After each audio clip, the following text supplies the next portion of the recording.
So far, so good is how John Lee looks back at his first 3 years in the job as Hong Kong's chief executive. But his leadership will be tested further in a worsening geopolitical environment, with China being the primary target of US President Donald Trump's chaotic tariffs and Hong Kong caught in the crossfire. Can the city carry on without retaliating in order to maintain its free port status? Somebody has done something wrong, and I don't copy him to do wrong things. I do right things. How can Hong Kong continue to attract foreign investment and boost business confidence? That's why we established new links, expand our networks. It's like me chasing a girl then. But the girl's parents, the girl's family, the girl's uncles, they're all focused on making sure you don't get together. And, Yes. and one particular uncle is very powerful. But there are a lot of girls. And the chances of serving a second term? 各位嘉賓，各位市民 Focus on what I'm doing well, I've said. That is important. Grasp the presence. Do look into the future. Prepare for the future to be a bright one for everybody in Hong Kong. But you start at your own step. So that is what I'm doing. This is Talking Post, and here's John Lee. Standing next to Yonden is never a good idea. I can be your bodyguard.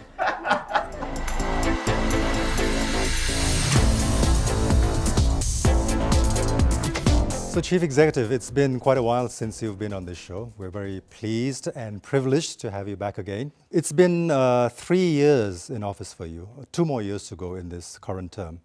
What you set out to do, what you promised to do when you took up this job, how much of that have you been able to achieve, and how much of it is left to do within this term? I think I sum it up this way, basically in 2 areas. The first is I have restored stability and security for Hong Kong, which is the foundation for everything to prosper. For stability and security, you know very well that we have established the right law, necessary law and framework for ensuring security in different areas, especially national security. So by and large, I'm very confident of Hong Kong continuing to be a safe, stable society. I'm focusing my attention on promoting development for Hong Kong because that will mean overall benefits for everybody, but at the same time, I promote actual benefits to people so that they feel that, well, they have become better over the years. For development, I always do a SWOT analysis, strengths, weaknesses, opportunities, and threats. So for things that Hong Kong has always been doing well, we strengthen them. For weaknesses, we try to ensure that we'll build up a system, build up the capability so that we can address it. What weaknesses? Well, you always will have, for example, people focusing on the wrong attention, for example. So you need to keep doing the SWOT analysis. We do have weaknesses, for example, we need to work faster, act faster. There will be things that other people doing better than us, so relative weakness, we have to admit to it. But it is important to always be positive in our thinking. So we'll strengthen what we are doing well, we'll consolidate and build our teams, and we build up the resilience to absorb the weaknesses. At the same time, we create new opportunities for ourselves. That's for economic development. That is what I'm doing both internally for Hong Kong and also externally by going out to different places. And that is also what I believe I need to do both on the national integration side as well as the international connectivity side. And then it comes to actually making people benefit. I think that is most important because people go about their lives and they will think of what is it in for me. Over the 3 years, First of all, the economy has turned from negative growth to positive growth. In the year I assume of it, it was minus 3.7. And then we have 3.3 positive growth, then we have 2.5, and we predict the economy will continue to grow between 2 to 3%. People's earning has gone up because I look at the family median income, then it has moved from 27,000 to 30,000. That means 3,000 increase, 11% increase. So people actually get more benefits. Then other benefits such as housing, because those who need to be helped, they need public housing. So there are more public housing produced. The waiting time has been reduced from the top, which is 6.1 years, to 5.3 years. The quick wins, the quick solution to address those who have been waiting for a long time in this queue, I have produced light public housing. So the first batch is ready already, and people are moving in. So we'll roughly have about, I think, 9,000 people moving into the light public housing. So in different regards, when I make policy, I always bear in mind that at a macro level, I try to make society prosper economically. I think everybody will do better, but at the same time, to bring actual benefits to individuals. So, Chief Executive, the statistics that you quote, there's no doubt that some progress is being made, right? But on the streets, where people like us actually walk around and feel the public mood, and I think you do that a lot on your walkabouts as well. So it's one thing to impress everyone with the stats, but the actual reading of the public mood. I mean, people are still, a lot of people are unemployed, underemployed, pay freezes, that kind of stuff. Businesses, you can still see closing, trying to open again. Have you read the public mood? How do you see it? Shops open, shop close, it always happens. Well, we do have a problem with retail, and that is to do with, I think, changing of the market. For example, we do have a lot of people going to mainland cities during weekends, during holidays, to enjoy their time. Hong Kong people love holidaying, and they go to previously different countries, and now it's more convenient to go to the mainland. So it's a natural change of market phenomenon. And then people will have to adapt to it, and we have to refocus what we should do. So I do agree, yes, in this transitional period, we do see some shops close, but equally there are shops which open. They may not be that optical, because if you look at the overall statistics, the number of registered companies has reached a record high. The number of overseas companies that comes to Hong Kong to set up the office is a record high. So yes, I agree, a sector or a few sectors of the overall economy is going through challenges. But if you look at the big picture, there are other sectors which are doing fairly well. In fact, in some areas quite well. On the financial side, of course, you can see the stock market has risen to something like 18 to 20% over the years, and transaction has built up.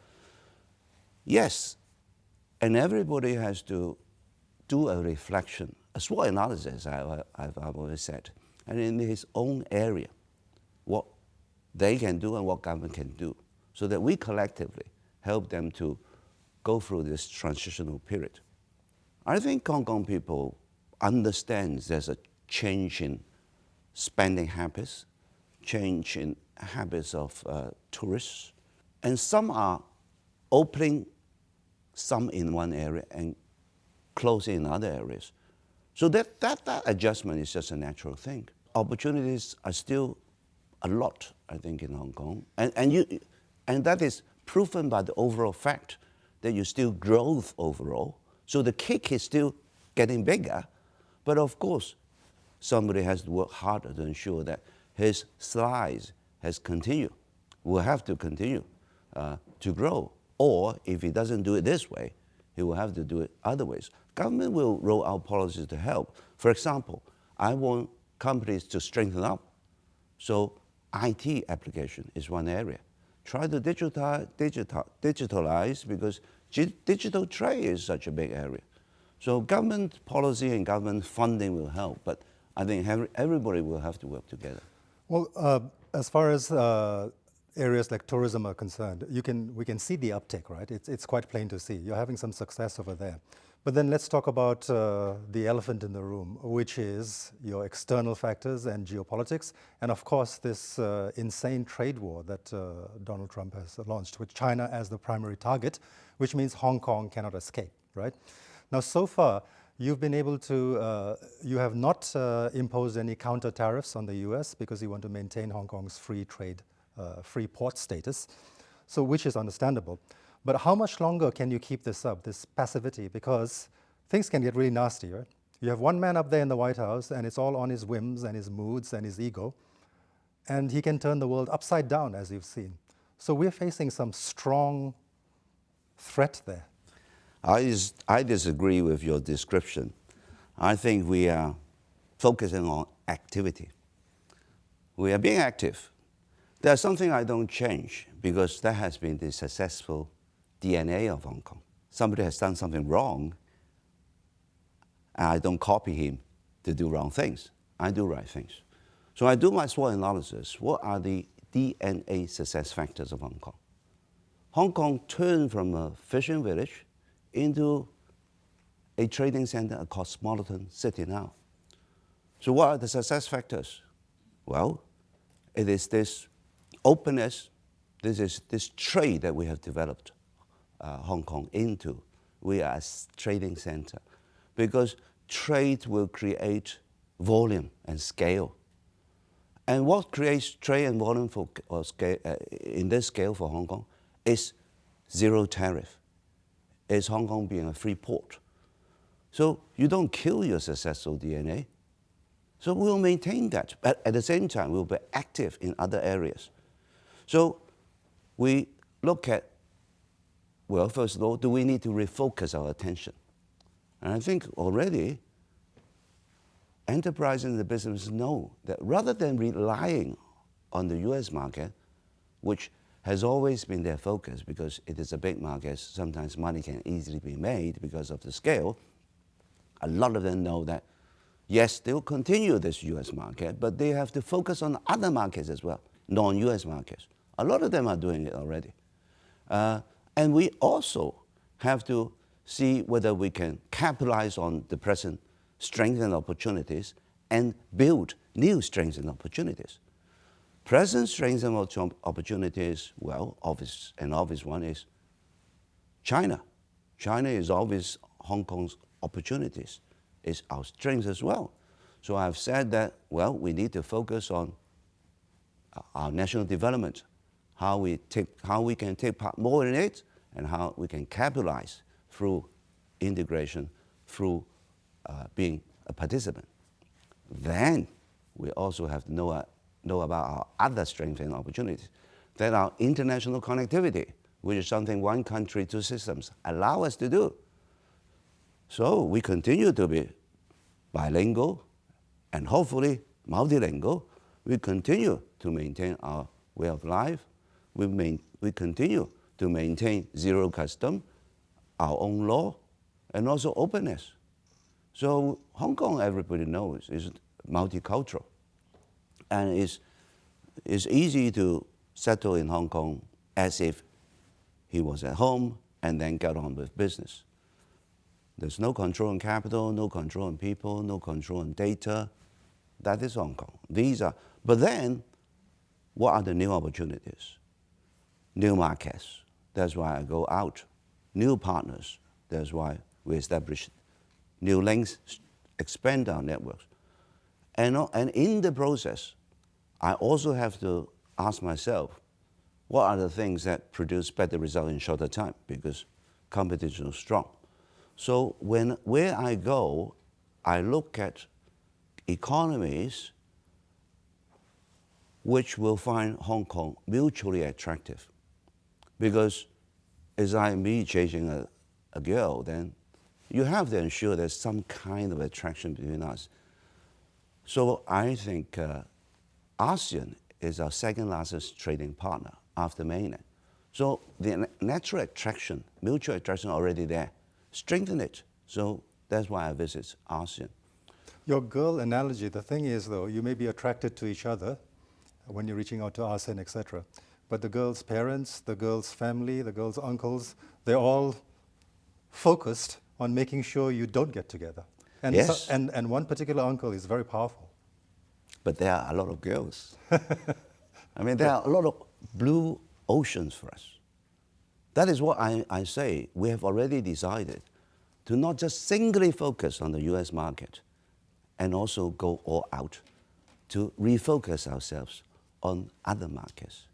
Why Middle East? Everybody knows that Middle East is a growing region and has a lot of money. And it is looking for diversification of risks. What can Hong Kong give them? Stability and security I've mentioned, and also money-creating opportunities. Hong Kong itself is for everybody to come to invest and realize their dreams. Hong Kong itself has a lot of opportunities, being an international city, enjoying both the China advantage and the global advantage. But then Hong Kong has the motherland around us, on our back, to support us. Your outreach is for international companies, international businesses. I just want to focus on the local business community, right, which is our backbone here. Yeah. And this is a time now where, understandably, national security is a big focus, and that's understandable because China is under attack constantly, right? Along with national security, the new catchphrase is also national interest. So there is some concern among our local business community about how do you navigate this kind of tricky line between what's national interest and what's commercial interest. You make your own transactions, you get maximum profit, but now you also have to think in terms of, does that serve the national interest? It's not just about my business. Well, how would you reassure first of these all, people? I think commercial interests and national interests don't contradict each other. When you do business, you have the maximum freedom to pursue your own goals. That's the capitalism. But at the same time, there are things that you don't want to hurt, because hurting those things will also hurt your business. Because the big environment is important. And if you hurt the big environment, then it hurt your business as well. So I think national interests should align with business interests, unless he's not just doing business, he's doing something else. And business just maybe just a front shop. But I think the majority of business people know how they can maximize the benefits, at the same time maximize the benefits to the country. And I can't find the logic that you being a family member, you can act something against the interests of your family. It is the right thing. The family allows you to pursue your best interests. You can be a reporter, you can be a singer. The family allows you to do it, but you don't come back home and destroy all the furniture, right? so that can't reconcile. I think that's a simple ABC logic. Chief Executive, are we going to be okay considering what Hong Kong is facing, what's coming our way? It's going to be quite toxic. We're going to be under attack. For example, Jimmy Lai's verdict is coming up. We don't have to comment directly on the trial because it's underway. But you have a lot of speculation, for example, that China, because of the trade deal necessity with the US, there's speculation that Jimmy Lai may be used as leverage to make some kind of deal. Is that imaginable? Well, of course, there are people who with ulterior motive want to trade things. I think there are a lot of things which cannot be traded. I can't trade you, for example. So we do have principles, don't we? If you are a man without principles, then we're nobody. And I think Hong Kong has gone through what he has gone through. Everybody sees it. And I think justice should be done. And we believe in the rule of law. And that court does their job. And they have been doing their job very professionally, in a very respected way, well respected by their colleagues around the world. It's only politicians who are talking about things very differently. On a personal level, 2 more years on the job, and considering what else you have left to do, is that enough time to get your job done? Well, I think for anybody in the government, focus on what you're doing now. Yeah. The world can be very unpredictable. Nobody predicts when I was in my first year that I will have this tariff war that affects everybody in this world. So grasp the moment. Do your best. Maximize the value. I think as a chief executive, I can create for society. Do look into the future. Prepare for the future to be a bright one for everybody in Hong Kong. But you start at your own step. So that is what I'm doing. Do you have any regrets of taking up this job? If you had a chance to do it all over again, considering how much work there is to be done and how much frustration? Well, there are a lot of sacrifices they have made. But compared to the value that I've created for the 7.5 million people, the value that I have created for Hong Kong, I think the sacrifices are nothing. Even with your family? Family time? Well, I think I will have to make good what I have not done well to my family at some time. Well, Chief Executive, thank you very much for your time. I know you're a very busy man. We wish you all the best in the next 2 years to come, and maybe the next 5 years after that. Why not? Thank you very much. Thank you.